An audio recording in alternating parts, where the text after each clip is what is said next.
systems in the healthcare space. So, seen a few different industries and served on some boards of other industries as well. So Yeah, I talked to Phil on the phone. Phil was probably about 2 weeks ago. I'm not sure now. Yeah. I just thought, gosh, I wish I could have like a little, kind of like a little, you've got the little angel, little devil on your shoulders. I wish I could have like a little Phil, like a business Phil and then support Phil on each shoulder and tell me what I need to say to sound smart every day. There you go. How is your quest for desk side support best practices going? It's going along.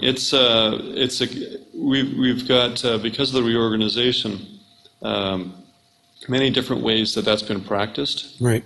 And with varying degrees of quality. Some folks innately wake up and understand.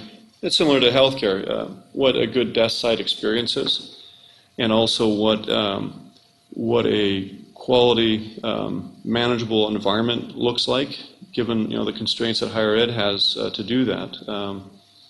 So it's moving along, but the challenge is how to leverage these best practices and come up with common configurations so that we can move up the value chain here from a service standpoint. Sweet.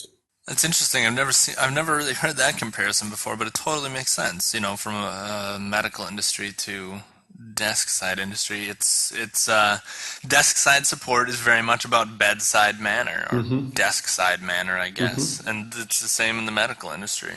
Yeah, and the same thing in the medical industry is that some doctors just wake up in the morning and have it, and others have to really work at it and learn those vital behaviors that get you the right skill set, the right experience.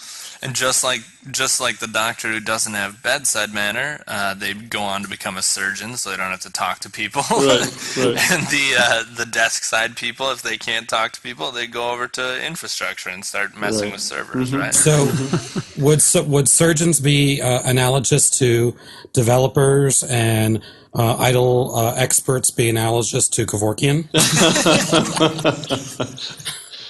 That's terrible. Yeah, I know.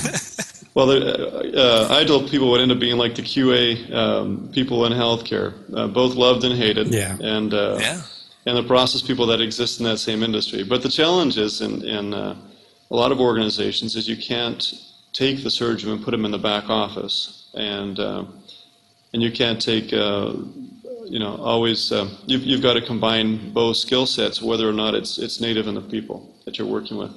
Yeah. Something that Hooper and Barron might not know that was a surprise to me, and I usually try to avoid things like this just so things don't look improper, but we usually have the sponsor on for the last